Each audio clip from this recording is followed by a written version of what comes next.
Hi. Episode 15, Earthquakes. Colony 1992. I entered into my diary. I now have managed to stay on inside India for about the last 10 years. And I focus on the realities here. At this point of time, after 4 quit orders, 1 deportation order and 1 executed deportation, I enjoy owning my own business and a shop in town, along with a piece of land with a house on it. I have an Indian wife and 2 daughters. I earn our money by working, amongst other activities, as a consultant in industrial application of plastics in environmental development, and my place now legally separate from the official colony has been turned into a demonstration plot for alternative methods in agriculture, apart from serving me as a residence. When I'm at home, my day-to-day life consists in running the family, the shop and the company. I am flying once a week from one end of India to the other, setting up irrigation systems, attending offices, training people, or giving lectures. My wife now has decided to have her own business, running a small boutique in town at a location close to the ashram. We even have rented a small apartment in town, mainly because we want to avoid for the mother and her baby these daily strenuous going up and down from our place to town. Most of the time, she and the kids are living there, while I stay in our house near the colony when I'm not out of station. So, seen from the outside, our life looks to be perfect. My involvement and work in the consultancy is growing, mainly in the north of India. The workload keeps on increasing. I even have been offered the position of a CAO of a large newly formed company in Bombay. I would have had a comfortable salary, my own house, a car with driver, and an office at Churchgate at Marine Lines, the most expensive part of the megacity, inside one of the skyscrapers close to the beach. The offer was made during one of my trips there. Yet, when I consulted my wife back home, she refused, because our whole family would have had to move and live in Bombay if I took the position. My wife will never give up her spiritual connection to the ashram and her life close to it, where she has grown up. I have expected her decision and accepted. But even so, my work and daily schedule do not really change. Most of the time I'm out traveling, moving from place to place, from company to company, all over the country, doing it now as a freelance. Yet there is some shadow. Proportionally to my increasing involvement in my work, the quality of my family life, unfortunately, is decreasing. And I cannot help this. Already before we have been facing some problems between us.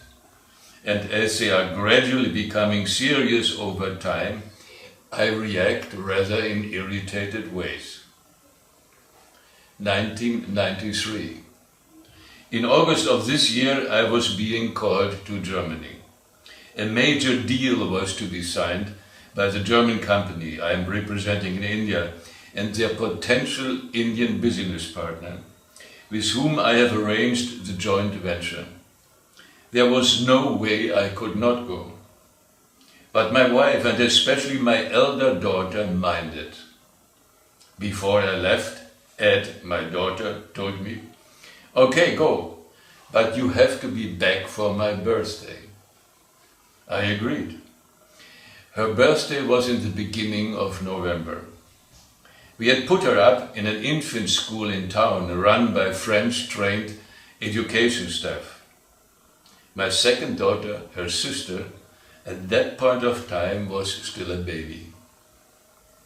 10/11/1993. It hadn't been easy, but I managed to keep my promise. In the early morning of the day of the birthday of my daughter, I reached Madras. I took a taxi and arrived at town around noontime. In our apartment, there was a birthday party going on. The sister of my wife with her family from the colony and some other relatives and kids from town were there. Everybody stared at me unbelievingly when I was entering, smiling all open. Against all odds, I had managed. I was as happy as my daughter that I had not broken my word. But after an hour or so, she took me aside. When I saw the peculiar expression in her face, I could not but grow concerned. She told me, "Papa, I need to talk to you alone." I was aghast. The way she was speaking was unusual, to say the least. I sensed trouble. We went to the next room. She said, literally, "I just wanted to tell you that I'm not staying here in town one more single day. I want to be with you and live at the colony." I had always known and respected her to be a fully developed being, with a strong, unique personality, and I treated her accordingly. But I got so shocked by her request that I just stared at her, not believing what I had just heard. "Are you saying that you want to leave from here, let your mother and sister stay here alone and live with me at the colony?" She looked at me in her special way, nodding slowly her head, and answered, "Yes, this is exactly what I want." At that day, she had become 5 years old. The day after, she left the apartment. There was no way, neither her mother nor I could not agree. We booked a taxi in order to transport her with her personal belongings, along with the most necessary things for her to live, to our place near the colony. And lo and behold, about 1 month later, her mother with her baby, my second daughter, followed. Colony 2017. From then on, for the last 12 years, none of us had left the colony again, except for some visits to Germany. At least not so far as my children were concerned. Later on, both of my daughters went to Europe for their higher studies, while I followed my own guidance, getting involved at last in Brazil.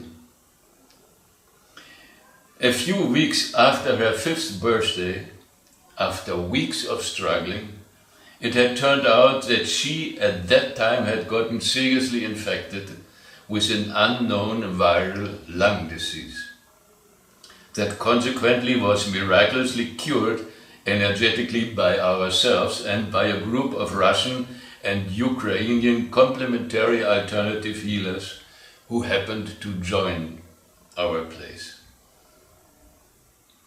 Colony, February 1993. A few months after my wife with her baby had come back to our house at the colony, I fell ill as well. Because of time pressure, I never was paying much attention to my health unless I had to. So far, my strategy had worked. The period in my life where I had been ill all the time belonged to a distant past. I was managing effectively small disturbances in my system, either with the help of yoga, mental exercise, or Ayurvedic medicines. Whenever I was discovering signs that my energy was low and that my body was giving in to whatever was weakening it, I would increase my sadhana take some natural medicine, and if necessary, adjust something in my diet and daily life. The problem used to be solved within days. But this time it was different, though. All of my proven means to recover failed. I observed that each day I got weaker and weaker. I was trying everything I knew, but nothing helped. I lost appetite and weight, sensing continuously a mild fever while my workload was increasing. The project I was involved in was about to move into a critical stage. And as its major activities were taking place in the middle and north of India, I had to travel all the time.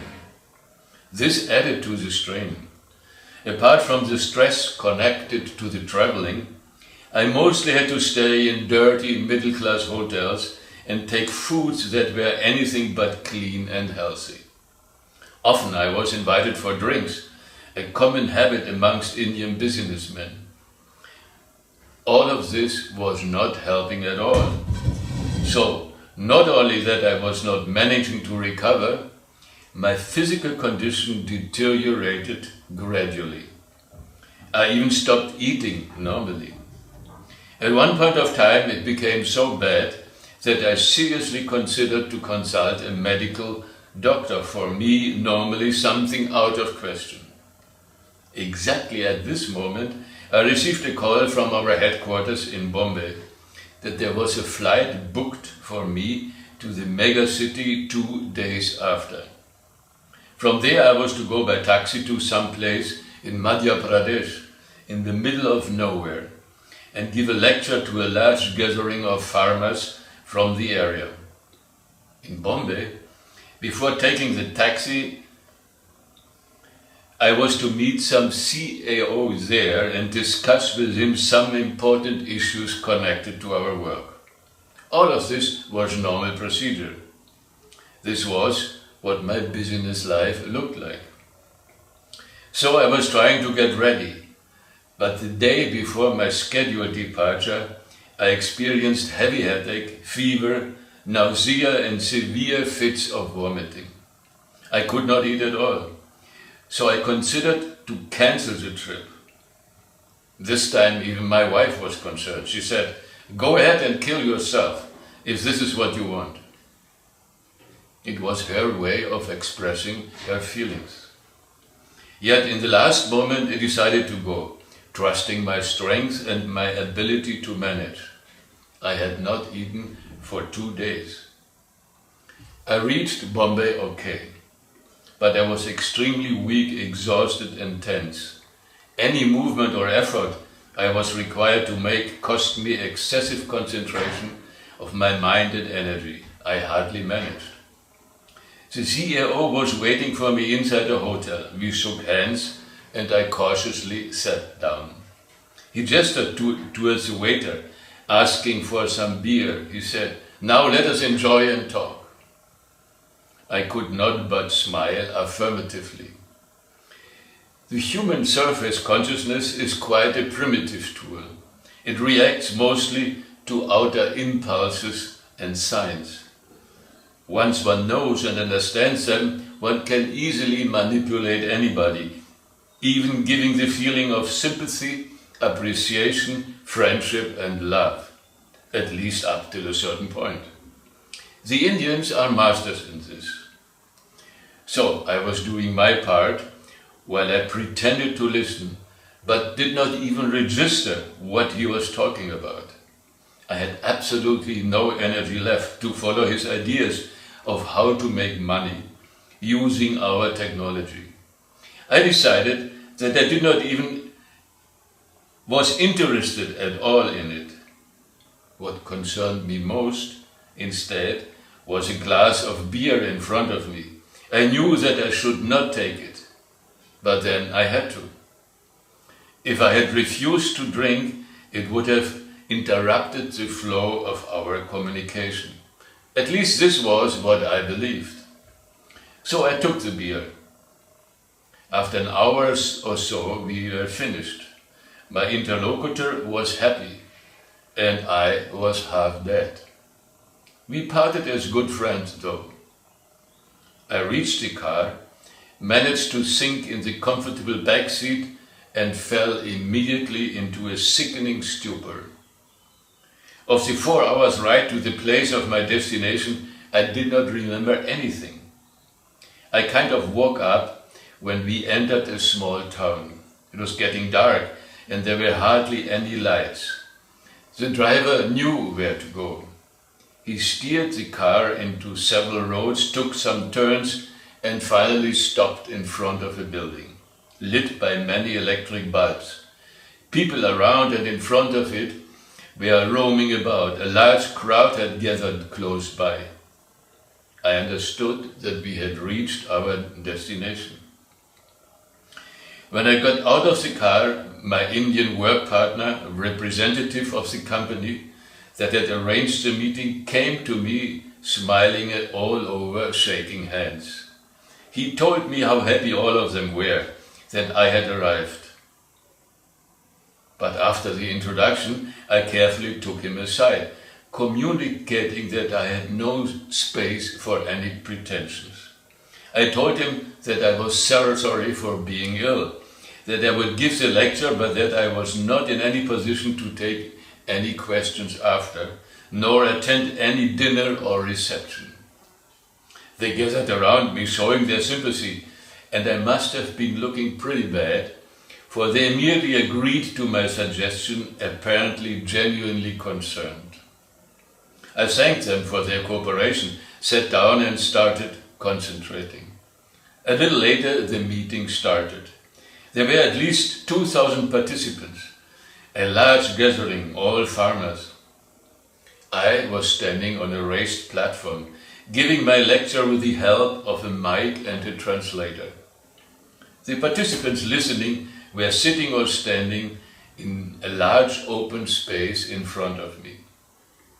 I had no memory of what I was saying, but apparently it was not too bad, for after I finished, there was long and enthusiastic applause, and the team of my business associates came rushing to me, congratulating. What I remembered from all of this after was a naked room they had booked for me inside a shabby lodge, the only hotel in town. There was a dirty bed, a dirty table next to it with a bell on it, and a half-broken cupboard. This was all, and I could not have cared less. There was but one thought in my mind, as I had not eaten for 3 days. The thought, if I do not eat, I will die here. I have to eat something, at least dominate it. I rang the bell.